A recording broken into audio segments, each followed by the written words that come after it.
no one, I think, is going to disagree that we're better off without al-Baghdadi around. The United States is, the region is, the world is. I certainly hope that's true. The question is, how significant is it? I mean, what are the ramifications of this beyond just this one individual?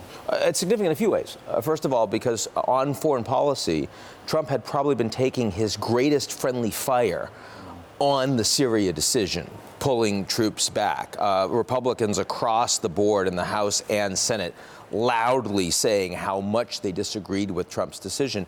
And now he has managed to kill the most wanted, the head of the terrorist organization, the founder of the ISIS caliphate, al-Baghdadi. And that's a big deal. And I think it helps him domestically, and it gives him a spring in his step in being able to say that he's still making a difference for the Americans in terms of counterterrorism. Irrespective of whether, I mean, most of the credit, of course, goes to the special forces, the intelligence on the ground, and he hasn't necessarily been a big fan of them over the course of the past couple of years. But a win is a win, and we're going to take it, right? Then there's also the question of ISIS itself. And over the course of the last couple weeks, we have heard on how hundreds of ISIS members have escaped from their prisons being held by Kurds in the north of Syria. But if you ask me what matters more, the escaping of some hundreds, some of whom have been recaptured, some of whom are members of families, not themselves, or not only getting Baghdadi, but also getting the information from his safe house, and as a consequence, being able to go after his network more effectively. I mean, I would argue that decapitation matters more.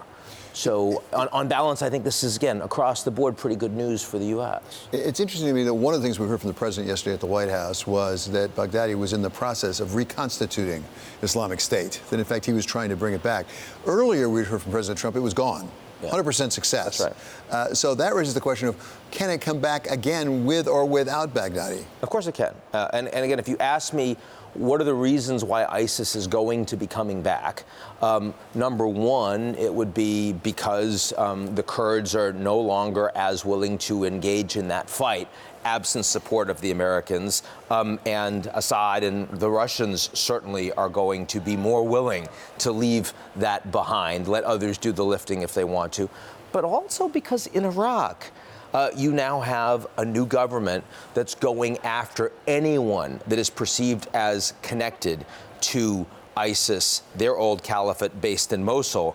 It can be a sister, a brother, a first cousin, a niece, a nephew, rounded up, detained, not given lawyers, average trial lasts less than 5 minutes, and executed. And you've got a lot of people in Mosul today that are saying that life under the caliphate in ISIS was better for them than it is today. So if you ask me, is ISIS going to come back in Iraq?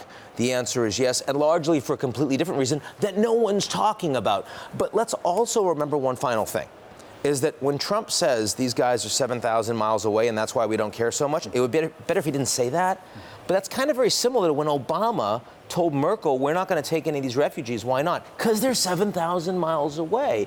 And I mean, it's true that Obama was certainly much more thoughtful about how we decided we didn't want to do anything for the Syrian people than Trump.